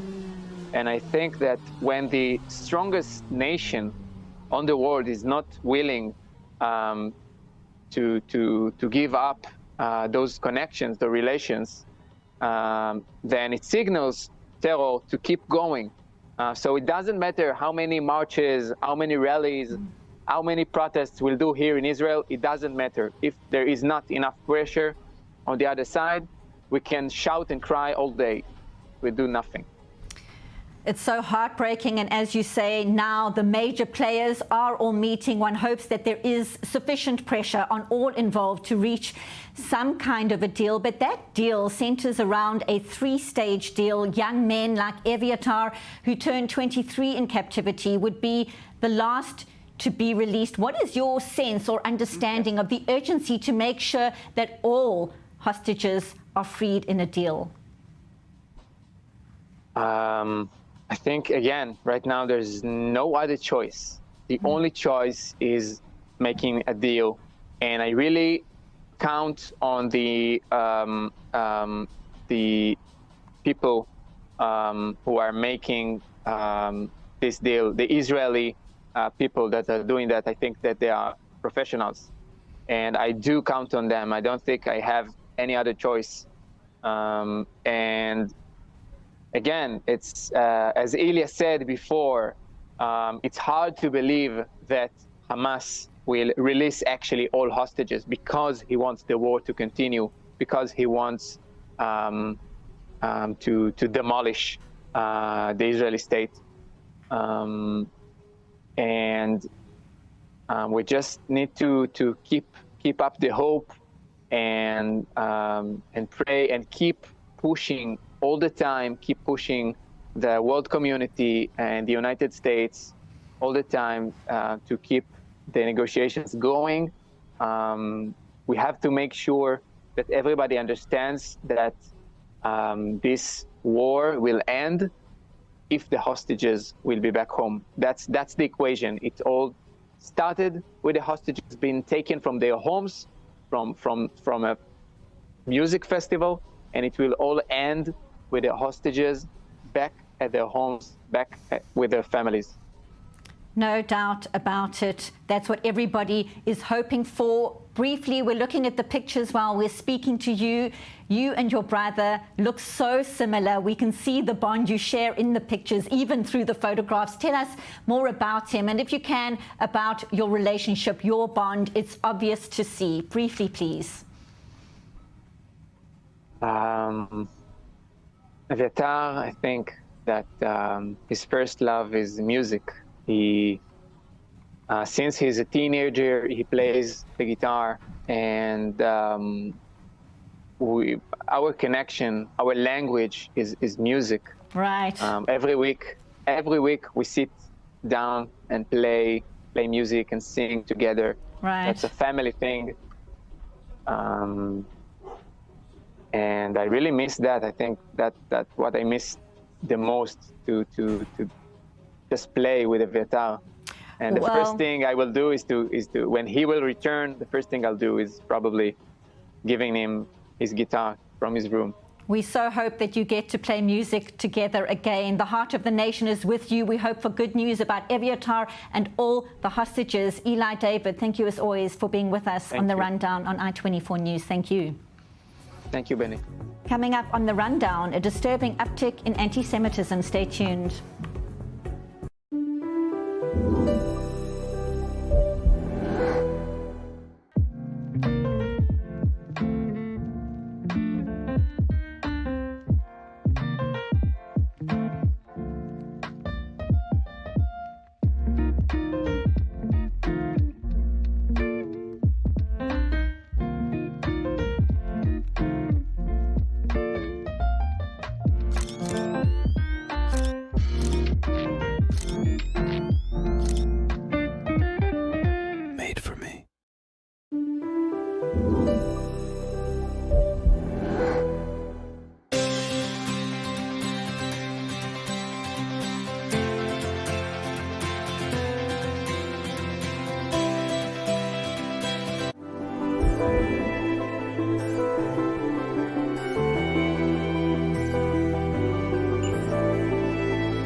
This broadcast is brought to you by Israel Bonds, the most direct and impactful way to support Israel. Invest now at israelbonds.com.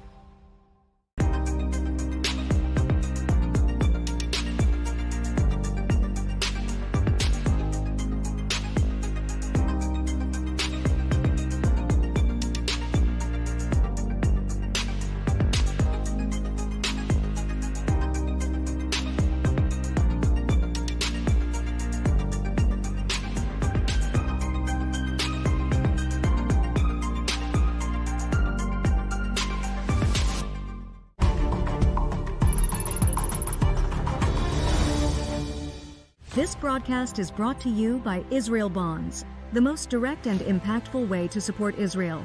Invest now at israelbonds.com.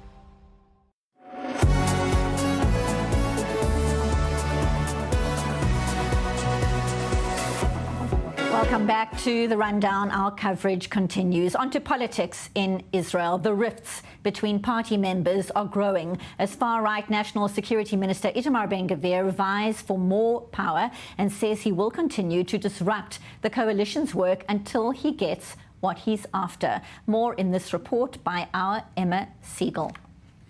One day after Public Security Minister Itamar Ben-Gvir torpedoed a coalition bill, the ultra-Orthodox Shas party, which walked out of the Knesset in protest, has said it will return to vote with the coalition.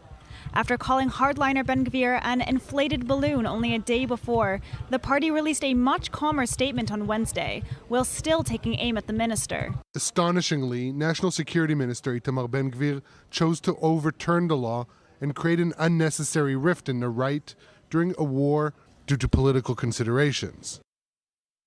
As such, Shas shows responsibility and will not create a crisis at this moment that may harm the national efforts for a hostage deal, and therefore will vote together with the coalition. But while the Shas party seems to have decided to put aside the coalition arguments, Ben-Gvir doubled down on his stance, saying that his presence in a war cabinet is essential, and he will continue to, quote, disrupt the work of the coalition until his goal is achieved. The dispute is rattling the coalition, as Culture and Sports Minister Miki Zohar noted in an interview with the I24 News Hebrew channel. The Knesset now is in a complex situation. We can see a situation that's not good. We're unable to pass many things. There are plenty of crises within the coalition. I said, coalitions don't fall apart, they dissolve. It's generally a long process, which in the end leads to the dismantling of the coalition. And this thing is something we're seeing before our eyes. Unfortunately, because of the irresponsible behavior of some coalition members. I tell you, if in the end we find ourselves dragged or going to elections in this period, we will be harming the security of the country. We will be harming the future of the country. As relations between the parties continue to crumble, only time will tell if its members will listen to the pleas of their coalition partners, or if Israelis will find themselves heading to early elections. According to an I24 News poll, 42% of the public want elections now, as opposed to a combined total of 58% who don't, at least not now.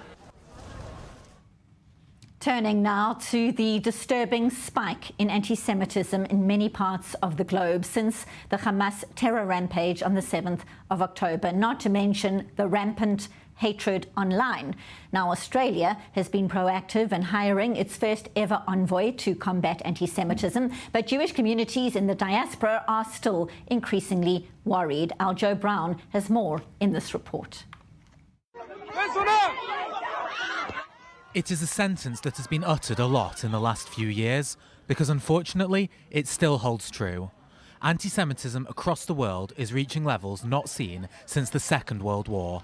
Anti-Semitism is an age-old hatred. It has the capacity to lie dormant through good times. And then in times of crisis, like pandemic, which we've experienced, economic downturn, war, it awakens. It triggers the very worst instincts in an individual. Some countries have been proactive in trying to curb this alarming rise in anti-Semitism, such as Australia, who has just appointed Gillian Segal as its first envoy for combating anti-Semitism. Anti-Semitism erodes all that is good and healthy in a society. As such, it poses a threat not just to the Jewish community, but to our entire nation. Australia has struggled with the rise in anti-Semitism, especially post-October 7th. From reports of racist chanting in protests in the immediate aftermath of the Hamas massacre to personal details of Jewish activists and supporters of Israel being leaked online in February in a list known as Zio 600. What we need to do is to make sure that the conflict that is occurring in the Middle East has caused a great deal of grief for the Jewish community, for members of the Islamic and Palestinian communities. Australians overwhelmingly do not want conflict brought here. Similarly, record rates of anti-Semitic incidents have been reported in recent months in the UK, Canada and France, where anti-Semitism was a focal point of the recent legislative elections, with many Jews feeling worried about the rise in the far left, while some are still fearful over the anti-Semitic roots of the increasingly popular far right. And in the US, where anti-Semitic protests have been prevalent throughout the majority of the last academic year, a small moment of salvation for Jewish students, as New York University has reached an undisclosed settlement with students who accused them of turning a blind eye to the anti-Semitic chanting and subsequent gaslighting and lying to students. Similar lawsuits have been filed at Berkeley, Harvard and MIT. Meanwhile, in a move to stop the rampant spread of anti-Semitism online, Meta has said that it will crack down on users of Facebook and Instagram who use the term Zionist in reference to Jewish people after reports of users using the term interchangeably to mask anti-Semitic intent. However, Elon Musk's X, formerly known as Twitter, is under fire for allowing alt-right and neo-Nazis to monetize their openly anti-Semitic content. But despite the best efforts of some governments and some social media platforms, many Jews in the diaspora still live in fear that this rise in rhetoric will result in a rancid resemblance of previous generations.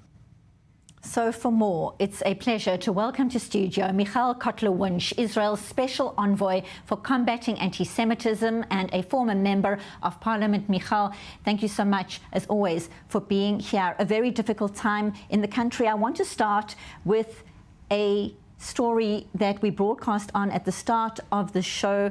3 Israeli teenagers are at the funeral right now for their parents who were killed in a Hezbollah rocket attack. We've spoken earlier on in the show to a hostage family waiting for word on their loved one, their brother, who is still being held captive inside Gaza, and we know that soldiers continue dying in the battlefield defending the country.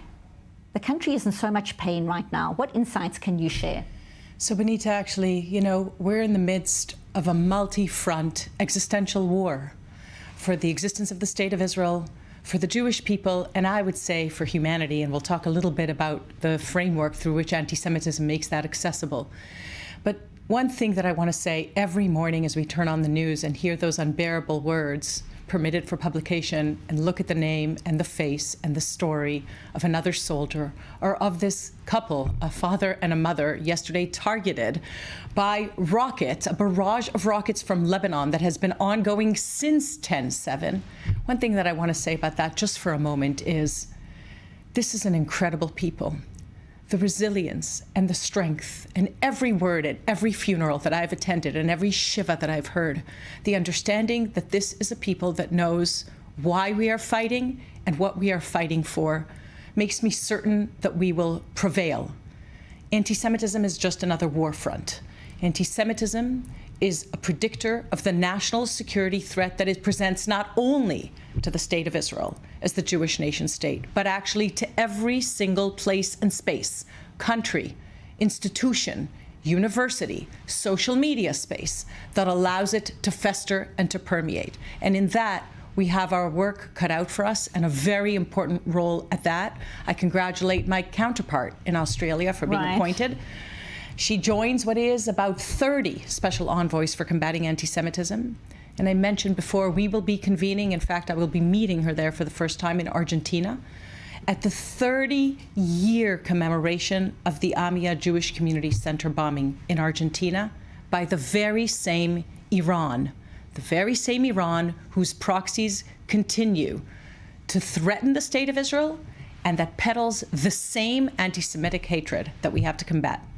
So you're talking about meeting with other envoys fighting anti-Semitism in their particular countries. What kind of insights are you sharing? What kinds of lessons have been learned just since this war started more than 9 months ago? So I want to make very clear, look, one of the unique things about this coalition of special envoys is that it's a global coalition. And that means that we have the, I'm going to say, not just ability, but responsibility to engage our own governments, other governments, the social media platforms, universities, wherever it is that anti-Semitism, and anti-Semitism has one definition. It doesn't matter where it's ravaging the space or place, or whether it comes from what's known as the extreme right, or the radical left, or the radical Islam. One definition, the International Holocaust Remembrance Alliance definition.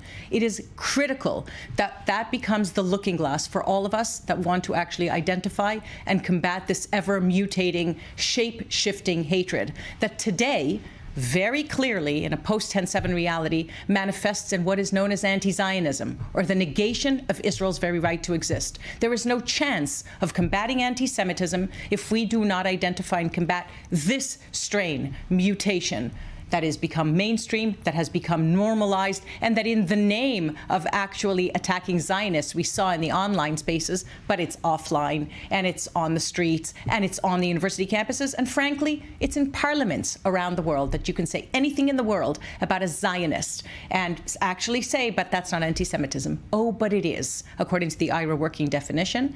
And I'll say the coalition of special envoys will be, I very much hope, coming back with a very important understanding of a combined collective undertaking of all the special envoys from around the world to really take our responsibility as special envoys much more seriously within our own countries and internationally.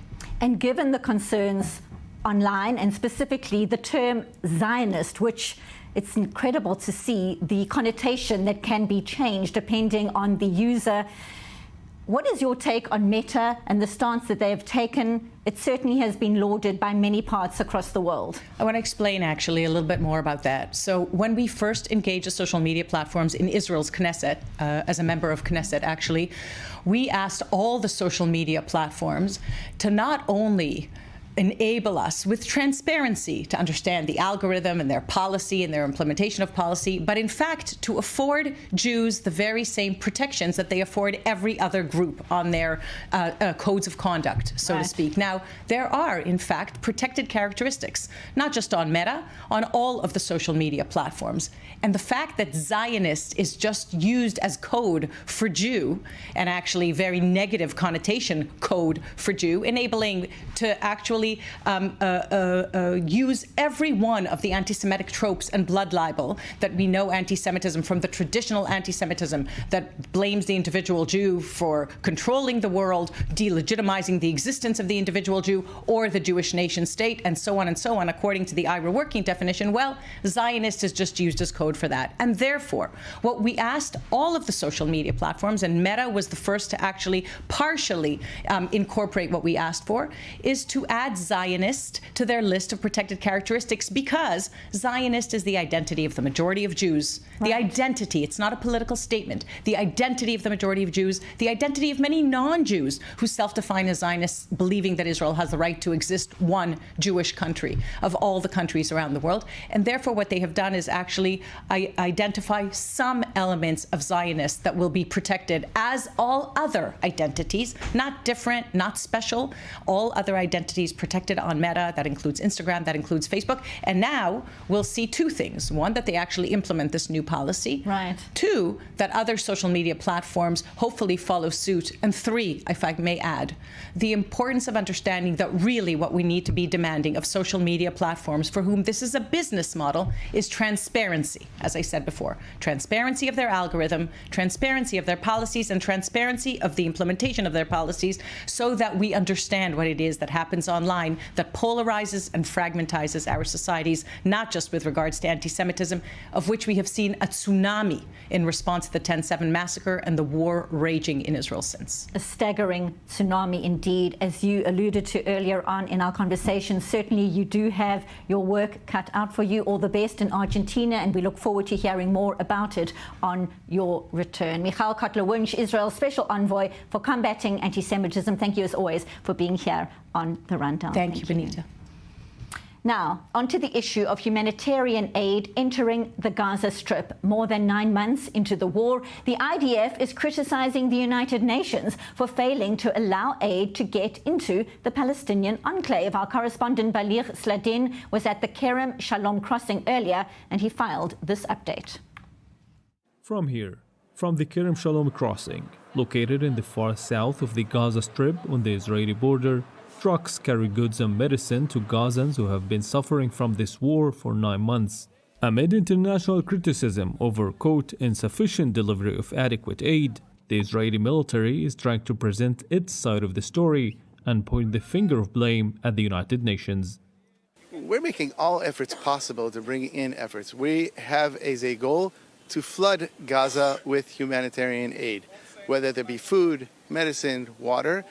And it's not just a goal, we're actually doing it. We've opened up additional land routes. We've opened up with the Americans. We're helping them facilitate the sea route. We're facilitating the air routes, primarily with the Jordanians as well, and other governments. We urge the UN to increase its logistical capabilities, and that's why just this week 10 empty trucks entered. In total, the UN has brought 26 empty trucks into Gaza. We are 9 months, almost 9 months from the beginning of the war. 26 trucks. This is all what they brought. And still, the bottleneck line is, despite all adjustments that we are making, is that the UN are not doing their job. This crossing is one of 5 routes through which aid enters the Strip, but it became the most important after the halt of the entry of aid from the Rafah crossing as a result of Cairo's rejection of Israeli control over it, which caused long queues of trucks stuck on the Egyptian side. We are waiting to deliver this shipment of aid to our Palestinian brothers and sisters, and we have been waiting here for too long. We don't know our fate. When will we be able to enter? It seems that the importance of this crossing will increase after it is estimated that the floating pier built by the United States will end its work after repeatedly falling apart as a result of weather conditions, but the Israeli army assures that this will not affect the amount of aid entering the Strip.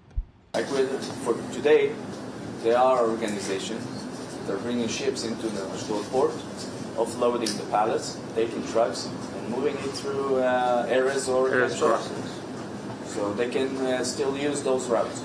So it will not really affect how much? No, we are not closing any route. The Israeli authorities say that more than 40,000 trucks have entered the Gaza Strip since the beginning of the war, or about 150 trucks per day, while aid organizations claim that at least 500 trucks are required per day. Turning our focus now back to the north as the Hezbollah terror group in Lebanon continues to fire daily rockets and missiles towards northern Israel. Firefighters are struggling to put out the flames sparked by these attacks. Correspondent Nicole Zedek followed a team from the Galil Golan fire station to learn about the new challenges they're facing. Let's take a look. When the call for action comes, these firefighters in northern Israel have less than a minute to jump into action.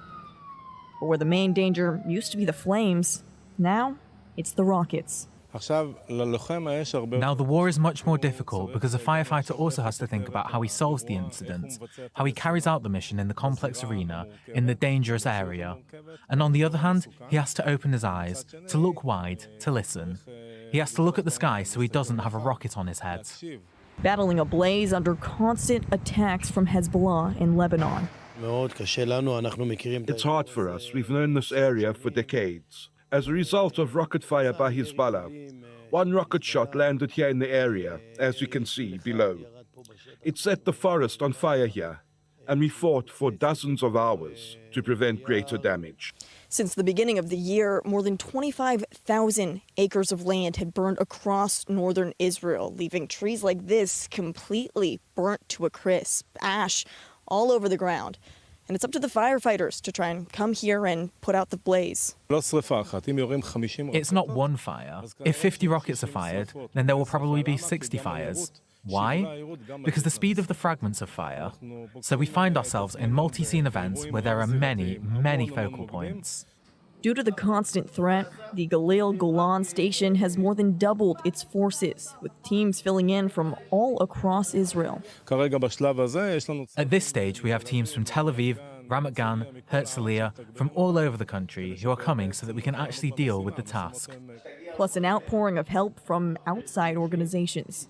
Jewish National Fund USA is the only organization in the world that can actually donate funds towards equipment and fire trucks to the firefighters here in Israel. JNF USA has commissioned 18 new fire trucks across Israel since the beginning of the year. The needs come from the ground to us, and we just help facilitate, make sure that they get the funds that they need in order to be able to purchase the equipment and go out and fight the fires and everything else that they do. For a region surrounded by 3 international borders, Lebanon, Syria, and Jordan, the area is no stranger to attacks from its neighbors. But these past 9 months are unlike anything the firefighters have experienced in the north. The Second Lebanon War was 33 days, a relatively short war compared to today. Compared to the Lebanon War, the intensity here is much, much higher. It's much more difficult. Something different is all the projectiles that are being fired at us today, beyond the rockets that were in the Lebanon War. Today there's the challenge of Katyusha rockets and accurate shooting. And we are operating on the contact line in the settlements close to the border fence. A region where tens of thousands of residents have been evacuated for months. All the houses are empty, but there are soldiers in these areas, and we have to protect them. In addition to the routine, if a fire breaks out in someone's yard, a citizen usually calls and informs us, but here we don't have a citizen to inform us. We only recognize it once it's big, so the message reaches us late. If they get a call, they have 60 seconds to get fully dressed in all of their gear. That's why all of the pants, the boots, they're ready, right here by the fire truck, ready to go. And now what's new since the war is it's not only the fire gear, it's also protective gear, like a vest, to protect them from all the incoming rockets and missiles as well. And I'm taking much longer than they would. What's my time? 60 seconds to run towards the fire, all while weighed down by dozens of pounds of field and forest protective gear in temperatures upwards of 100 degrees Fahrenheit. You need to put a vest on you now. You see how hard it is. Now take this vest, 8 hours going down, up, with water hoses. It makes for something inhumane. But despite the new challenges, the fighters aren't deterred and say they're prepared for whatever comes next in the north. I grew up here. I feel like I'm protecting the house where I grew up. And I think it's one of the most important tasks that I, at least as a commander, can do. In the end, there is a mission here to protect the land of Israel and to protect the north. We are doing that. Reporting in northern Israel, Nicole Zedek for I24 News. Now, as Israel is engaged in a multi-front war and the United States is in the midst of a crucial election campaign, the Iranians are taking advantage of the timing to advance their military projects. Our correspondent Asaf Gibor has this update on the Iranian arms race. Let's take a look. Israel is waging war on 7 fronts, and Iran is taking advantage of the timing to advance its own military projects. Satellite images reveal expansion work at 2 Iranian ballistic missile production facilities. At the Khojir and Mudaraz missile complexes near Tehran, more than 30 new buildings have emerged, along with large mounds of earth intended to protect them from explosive materials. Unnamed Iranian officials confirmed to Reuters that the site expansions aim to accelerate ballistic missile productions and increase Iran's stockpile. They use the regime's missile program primarily to enhance deterrence. Secondly, they use the missiles as tools to increase Iran's influence in the region. These works began earlier this year, suggesting Iran plans to divert Israeli attention to war with proxy organizations like Hezbollah and Hamas, while they have an industrial quiet for missile production. If we were not at war, the Iranians would not dare to attack the state of Israel, as they did with 330 UAVs and missiles. The UAV attack that Iran launched in April in response to the assassination of senior Revolutionary Guards officer Mohammad Reza Zahedi showcased only a small part of Iran's capabilities. According to estimates, Iran's missile arsenal is the largest in the Middle East and includes rockets designed to carry both conventional and nuclear warheads. Today, Iran has thousands of ballistic missiles of different ranges, with an excellent production rate, with industries of quality, and it is certainly a country that requires global attention due to its power. In response to Iranian offensive capabilities, Israel is trying to set up an advanced defense and create the world's most innovative systems. In this context, Israel is one of the more protected countries. It's been developing defense over the past decades through its defense industries and has actually created a unique global multi-layered fabric that ensures maximum efficiency for it. But it's important to note that this is not necessarily hermetic. The Iranians hope that the new president, Masoud Pezeshkian, will bring change.